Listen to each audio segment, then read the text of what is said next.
Hello everyone, welcome back to my channel viewers. आज के इस क्लास में हम लोग इंग्लिश के छोटे छोटे सेंटेंसेस, छोटे छोटे वर्ड्स को देखेंगे जिसे आप अपने डेली लाइफ में यूज़ कर सकते हैं। तो लेट अस स्टार्ट। सबसे पहला यहाँ पे जो सेंटेंस है वो है इट्स ओके। इट्स ओके इसका मतलब होता है कोई बात नहीं। जैसे कि अगर आपको कहना है किसी से कोई बात नहीं तो आप कहेंगे इट्स ओके। इट्स ओके कोई बात नहीं। नेक्स्ट है tell me. Tell me. Tell me का मतलब होता है मुझे बताओ, मुझे बताओ। टेल मी, मुझे बताओ। Tell me. नेक्स्ट है सच गिफ्ट्स।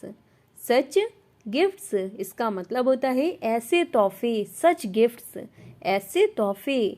नेक्स्ट है वेरी फर्स्ट। वेरी फर्स्ट का मतलब होता है सबसे पहला। सबसे पहला, वेरी फर्स्ट। सच गिफ्ट्स, ऐसे तोहफे। टेल मी, मुझे बताओ। इट्स ओके कोई बात नहीं। अगला जो है वो है दिस वन। दिस वन का मतलब होता है ये वाला। अगर कोई चीज़ पास रखी है और आप कह रहे हैं कि ये वाला, तब आप कहेंगे दिस वन। लेकिन अगर कोई चीज़ दूर रखी है और आपको कहना है कि वो वाला, ठीक है, वो चीज़ दूर है, तब आप डैट का इस्तेमाल करेंगे और आप कहेंगे डैट वन, वो वाला। डैट वन, वो वाला। ध्यान रखिएगा, दूर के लिए आप डैट का यूज़ करेंगे और पास के लिए आप दिस का इस्तेमाल करेंगे। दिस वन, ये वाला। डैट वन, वो वाला। नेक्स्ट है फॉर मी। फॉर मी यानी कि मेरे लिए। फॉर मी का मतलब होता है मेरे लिए। जैसे कि अगर आपको कहना है क्या तुम मेरे लिए टैक्सी बुलवा दोगे, तो मेरे लिए के लिए आप कहेंगे फॉर मी। उसी तरह से फॉर यू यानी कि तुम्हारे लिए। फॉर यू, तुम्हारे लिए। अगला है अगर आप कह रहे हैं कि ओनली फॉर यू, यहाँ पे आपने फॉर यू के आगे ओनली लगा दिया है। ओनली का मतलब होता है सिर्फ। ओनली फॉर यू यानी कि सिर्फ तुम्हारे लिए। अगर आपको सिंपल कहना है कि तुम्हारे लिए, ये तुम्हारे लिए है, तो आप कहेंगे फॉर यू। लेकिन अगर आपको ये कहना है ये सिर्फ तुम्हारे लिए है, तब आप कहेंगे ओनली फॉर यू। नेक्स्ट है विदाउट यू। विदाउट यू का मतलब होता है तुम्हारे बिना। तुम्हारे बिना। विदाउट यू, तुम्हारे बिना ये नहीं हो सकता। विदाउट यू, तुम्हारे बिना। नेक्स्ट है लाइक यू। लाइक यू का मतलब होता है तुम्हारे जैसा। तुम्हारे जैसा, like you. Just like you का मतलब हो जाएगा बिल्कुल तुम्हारे जैसा। बिल्कुल तुम्हारे जैसा। Just like you. Just like you, बिल्कुल तुम्हारे जैसा। अगला सेंटेंस है डू इट। डू इट इसका मतलब होता है इसे करो। जैसे कि अगर किसी को कहना है कि इसे करो, इसे करो, कोई होमवर्क है, आपको कहना है इसे करो, तो इसके लिए आप कहेंगे डू इट। डू इट, इसे करो। लेकिन अगर आप डू इट के साथ फास्ट ऐड कर देंगे वर्ड, तो बन जाएगा डू इट फास्ट। इसका मतलब हो जाएगा इसे जल्दी करो। जैसे कि अगर आप कह रहे हैं इसे जल्दी करो, तो आप कहेंगे do it fast. Do it fast, इसे जल्दी करो। लेकिन अगर आपको सिर्फ यही कहना है कि इसे करो, तो आप कहेंगे डू इट। उसी तरह से take a bite. Take a bite का मतलब होता है एक निवाला ले लो। टेक अ बाइट, एक निवाला ले लो। या फिर अगर आपको कहना है कि एक घूंट पी लो, तो आप कहेंगे take a sip. Take a sip, एक घूंट पी लो, टेक अ सिप। नेक्स्ट है ahead of me. Ahead of me इसका मतलब होता है अहेड ऑफ मी यानी कि मेरे आगे। अहेड ऑफ मी, यहाँ पे मी जुड़ा है, तो मी का मतलब मेरे, ठीक है। अहेड ऑफ मी यानी कि मेरे आगे। अहेड ऑफ मी, मेरे आगे। लेकिन अगर हम मी को हटा करके ऑल लगा देंगे तो बन जाएगा अहेड ऑफ ऑल। इसका मतलब हो जाएगा सबसे आगे, ठीक है। अहेड ऑफ ऑल, सबसे आगे। अहेड ऑफ मी, मेरे आगे। उसी तरह से अब हम लोग मी और ऑल को हटा करके यू लगा देंगे, तो बन जाएगा अहेड ऑफ यू यानी कि तुमसे आगे। अहेड ऑफ यू, तुमसे आगे। उसी तरह से अहेड ऑफ अस यानी कि हमसे आगे। अहेड ऑफ अस, हमसे आगे। अहेड ऑफ यू, तुमसे आगे। अहेड ऑफ ऑल, सबसे आगे।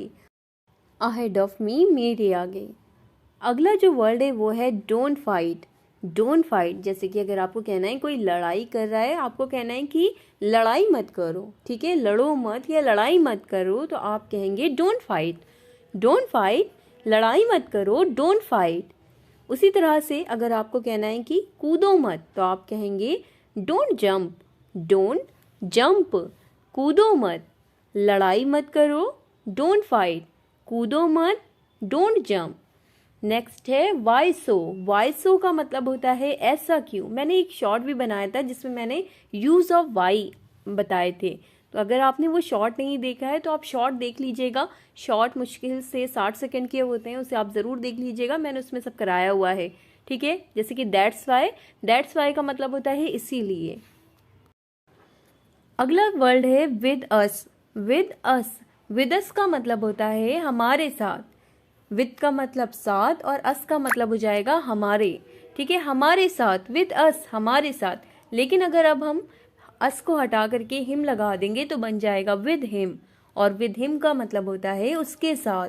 विद हिम, उसके साथ, वो उसके साथ गया, विद हिम, उसके साथ। उसी तरह से विद मी, विद मी का मतलब हो जाएगा मेरे साथ, विद मी, मेरे साथ। उसी तरह से विद के साथ अगर आप यू को ऐड कर देंगे तो बन जाएगा विद यू, यानी कि तुम्हारे साथ, विद यू, तुम्हारे साथ। अगला है विद के साथ अगर आप देम को ऐड कर देंगे तो बन जाएगा विद देम, यानी कि उनके साथ। यहाँ पे कई की बात हो रही है, विद देम, उनके साथ। उसी तरह से अगर हम लोग विद के साथ लगा देंगे ऑल तो बन जाएगा विद ऑल, इसका मतलब हो जाएगा सबके साथ, विद ऑल, सबके साथ। विद अस, हमारे साथ, विद हिम, उसके साथ, विद मी, मेरे साथ, विद यू, तुम्हारे साथ, विद देम, उनके साथ, विद ऑल, सबके साथ। नेक्स्ट है गिव मी। गिव मी का मतलब होता है मुझे दो। गिव मी, ये किताब मुझे दो। गिव मी, मुझे दो के लिए गिव मी। अगला है अगर आपको कहना है इन front of me. In front of मी का मतलब होता है मेरे सामने। वो बिल्कुल मेरे सामने था, वो बिल्कुल मेरे सामने था। तो मेरे सामने के लिए इन फ्रंट ऑफ मी, मेरे सामने, in front of me. Next है on my head. On my head, इसका मतलब होता है मेरे सर के ऊपर, मेरे सर के ऊपर। On my head, on my head. अगला है move a bit. Move a bit, थोड़ा हटो, थोड़ा हटो, move a bit. Okay, move a side मतलब क्या होता है ये आप लोग कमेंट करके ज़रूर बताइएगा। अगला है now you try. Now you try, इसका मतलब होता है अब तुम कोशिश करो। नाउ यू ट्राई, अब तुम कोशिश करो। मूव अ साइड का मतलब जिनको भी पता है वो कमेंट करके ज़रूर बताएं। अगला है ट्राई इट। ट्राई इट मतलब होता है कोशिश करो, ट्राई इट, ट्राई इट, कोशिश करो, कोशिश करो। अक्सर हम लोग ये कहते हैं कि अरे कोशिश करो, तो कोशिश करो के लिए आप कहेंगे ट्राई इट, ट्राई इट, कोशिश करो। नेक्स्ट है अवर डिज़ायर्स। अवर डिज़ायर्स, इसका मतलब होता है हमारी ख्वाहिशें, हमारी ख्वाहिशें, अवर डिज़ायर्स। नेक्स्ट है बिहाइंड ऑल। बिहाइंड ऑल, इसका मतलब होता है सबके पीछे, बिहाइंड ऑल। सबके पीछे किसका हाथ था, ऐसे सेंटेंसेस होते हैं, तो सबके पीछे के लिए आप कहेंगे बिहाइंड ऑल, बिहाइंड ऑल। अगला है योर प्लेस। योर प्लेस का मतलब होता है तुम्हारे यहाँ, योर प्लेस, तुम्हारे यहाँ, तुम्हारे यहाँ, योर प्लेस। नेक्स्ट है in what way. In what वे का मतलब होता है किस तरह से, in what way, in what वे, किस तरह से, इन वॉट वे, किस तरह से। बिहाइंड ऑल, सबके पीछे।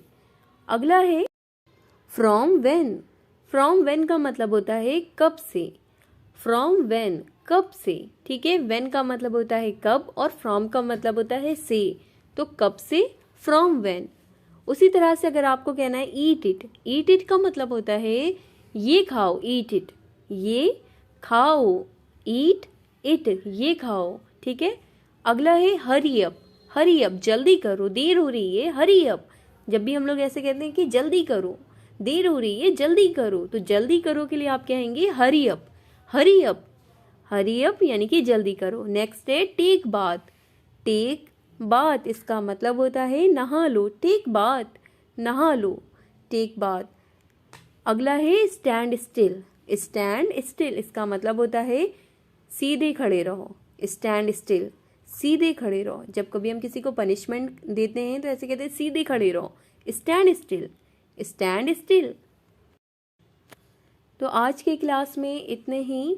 वीडियो अच्छी लगे तो आप इस वीडियो को लाइक ज़रूर करें, शेयर करें अपने फ्रेंड के साथ। जो कोई भी स्पोकन इंग्लिश या इंग्लिश बोलने की प्रैक्टिस कर रहा हो वहाँ तक इस वीडियो को ज़रूर पहुँचाएँ।